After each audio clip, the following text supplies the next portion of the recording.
Grab as many flags as you can in this evasive running game we call Flag Attack. Use 4 cones to create a square space. Give each player a flag belt and tell them to spread out throughout the space.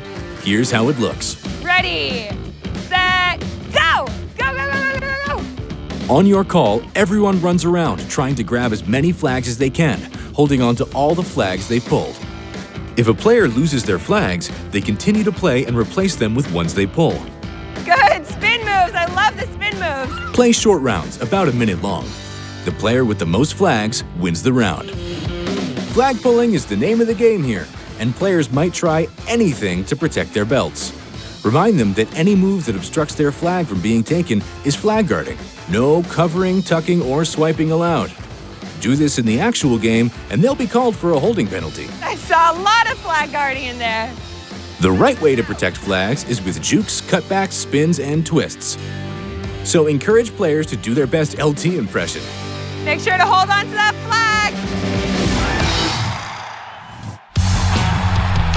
Ultimate Frisbee meets flag football in a throwing and catching game we call Ultimate Football. Use 4 cones to mark a rectangular space, then use more cones to create a 10-yard end zone at each end. Divide players into 2 teams, 1 in pennies, and send each team to an end zone. Here's how it looks. Make one team offense and give them the ball. Okay, it's game time. They try to get the ball to the other end zone using only throws and catches. Players must stand still to throw, while their teammates can move around the field to receive the ball. Nice job. Keep it moving, offense. Keep it moving. If the defense intercepts the ball or it hits the ground, it's a turnover. Oh, change of possession. When a player catches the ball in the end zone, their team scores. Both teams return to their end zones, and the non-scoring team gets the ball. Game on. Somebody catch it. Let's go, defense. Find someone. Don't let them behind you. Not everyone's a born quarterback or wide receiver, and younger players may struggle to throw and catch the ball. In this game, we're focused more on the catching. Demonstrate proper catching technique, making a diamond shape with their hands for high passes. For low passes, remind them to make a basket with their hands, with their pinkies touching. Great job, great job.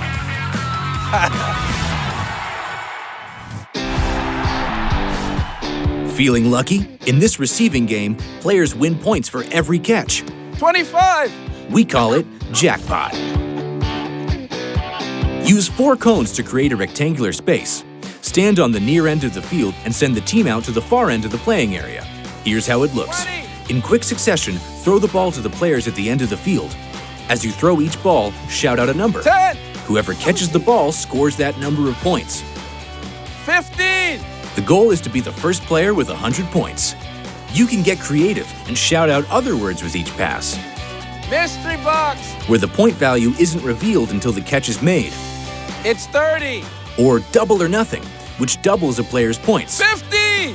Players may have so much fun keeping score that they forget to use proper catching form. Remind them that for balls arriving at chest height or 30. above, they should make a diamond with their thumbs and index fingers, grabbing the ball as it Great comes in. job. Way to catch it high. Jackpot. We have a winner!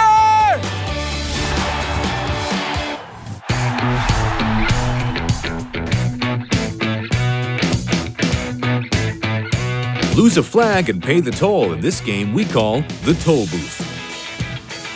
Use 2 cones to create a 5-yard gate. This is your toll booth, and place another cone 5 yards in front of it.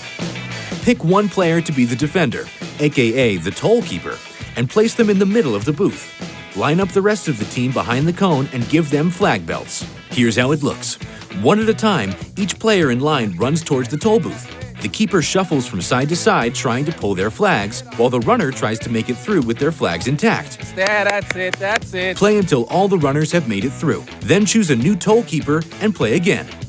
Players in the running lane may want to bust out all their best moves to avoid paying the toll. Remind them that the best move of all is speed, and encourage players to choose a side of the gate and sprint straight ahead. Stay down. Excellent. Remind the defender to start each round in a balanced linebacker stance. Sunken hips, feet shoulder-width apart, weight placed on the balls of their feet. Instead of running back and forth between the cones, we want them shuffling from side to side. Any time spent turning gives the runner more time to get through, without paying the toll. Yeehaw! Players learn to defend as a team in this fast-paced game we call Crazy Corral. Use 4 cones to make a rectangular space. Choose 3 players to be defenders and send them to the middle of the space. Give everyone else a flag belt and a ball, and spread them out along one side of the rectangle. Here's how it looks. One at a time, players try to cross the space with their flags intact, while the defense works together to try to corral them to the center of the field. Once every player has had a turn to run, rotate roles and start again. The easiest way for the defense to stop the ball carrier is by moving together in a flying V, 2 players positioned wide and 1 a bit deeper between them. This allows defenders to circle around the runner if they come up the middle, or push them out of bounds if they come up the side. Remind defenders to use the sideline as an extra defender to contain the ball and cut off the escape route. Good move. Good pull, Bella. Remember, stepping out of bounds is the same as having a flag pulled. Good. Great job. Great job.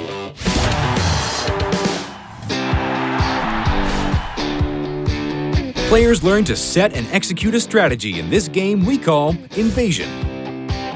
Use 4 cones to make a rectangle 30 yards long by 15 yards wide. Mark off midfield. Then use 4 more cones to make 5-yard end zones on each end. Lastly, put 10 flags, cones, or tennis balls in each end zone. This is our treasure. Divide players into 2 teams and send them to opposite end zones.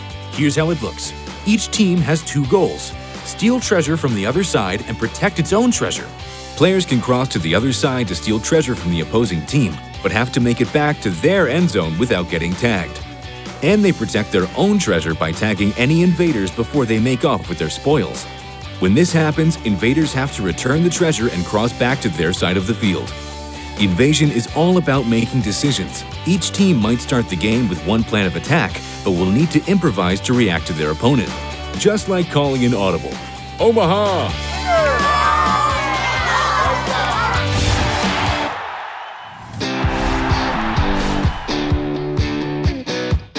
The pressure is on in this defensive game that turns runners into rushers. It's called Rush Hour. Use 1 cone to designate a line of scrimmage. Place a cone 5 yards behind it and another one 7 yards ahead of it. Divide players into groups of 3, a quarterback, a rusher, and a receiver. The QB starts at the cone behind the line of scrimmage and the rusher starts at the cone in front of it. Place the receiver anywhere within 5 yards of the line of scrimmage. Here's how it looks. On your call, the rusher runs straight at the quarterback, trying to grab their flag and make a sack. But once they're in touching distance, the QB throws the ball to the receiver. The rusher then pivots and runs to the receiver, retracing the path of the pass before pulling their flag. Remind the rusher to start in good sprinter stance. As they approach the QB, we want them to drop their hips and chop their steps, so they're ready to explode in any direction.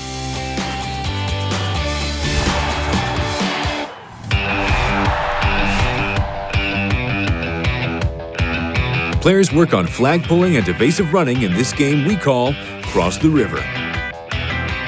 Divide players into groups of 3, with 1 runner and 2 defenders each. For every group, place 2 cones about 10 yards apart to mark the banks of the river.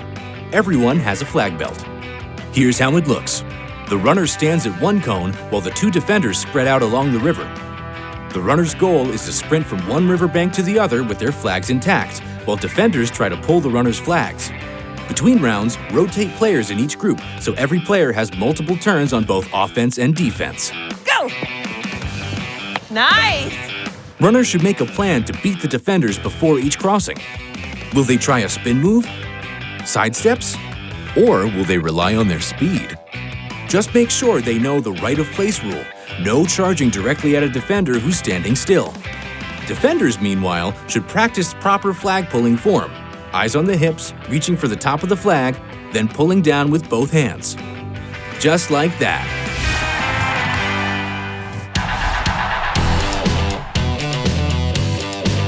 Incoming!